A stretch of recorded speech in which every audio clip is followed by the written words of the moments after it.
dipersembahkan oleh BRI Syariah.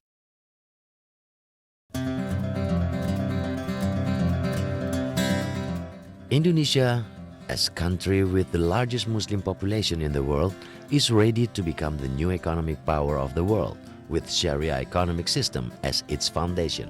Sharia economic growth in the country cannot be undermined, with the growth value of 40% each year, exceeding much higher than conventional economic growth, which only achieve the average of 17% each year. This development also influences positively big for real sector national development, increasing micro businesses, increasing of people's income, widening of working fields, in the end, strengthening the national fundamental economics. Masih kurang, ini banyak hal yang masih harus dilakukan, karena satu, mesti didukung dari regulasi dari pemerintahnya sendiri gitu kan.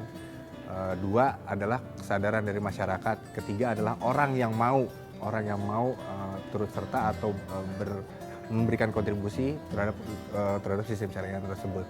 Jadi menurut saya itu masih terus harus dilakukan. As in Indonesia, actually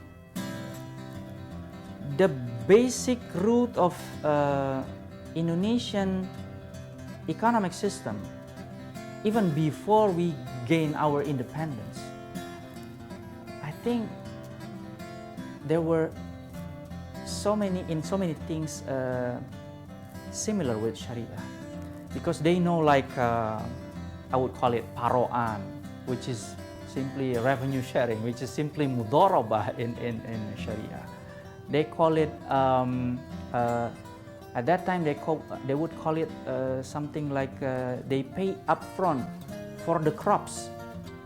It has something to do with in Sharia economics we call it salam. We call it salam, or upfront payment sale. I would say that. They are so familiar with the credit sales. They would sell and credit like households goods. In West Java, they all do it, and in Sharia we call it murabaha system.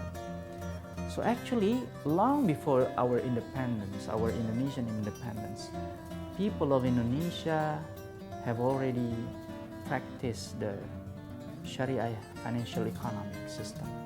But at that time, they don't call it Sharia. They just call it simply people's economic system. And then we followed the West, implementing the conventional economic system.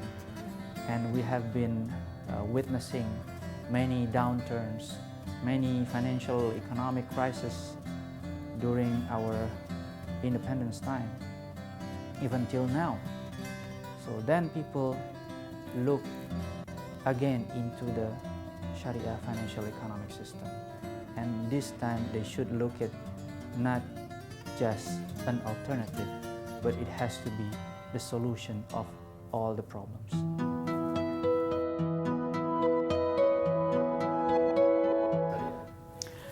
I think spiritual executive one is actually one of the most effective way to communicate, to educate people about the Sharia financial economic system. Of course, there are number of ways to do, to communicate, to educate people, but I think this particular program is actually trying to reach various people. We can talk just about spirituality, or we can just talk about, say, a green economy. In one of our programs, we were covering green economy even in Norwegian region at that time with His Excellency from Norwegian Embassy. We would like to express that to people that actually talking about Sharia is not just in a very narrow way, but we can bring it to a very wide way, a broad way. But we can also educate people about the products of, say, particular Sharia bank. there are numbers of advantages of Sharia banks products over the conventional ones.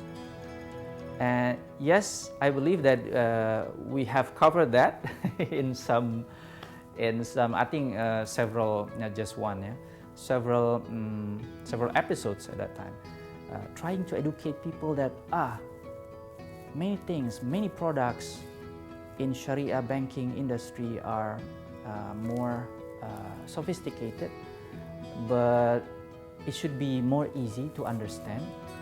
And I know a lot of people are avoiding, Sharia is a very sometimes a bit confusing because of the names and everything, but actually this is good for you. This is good for the people.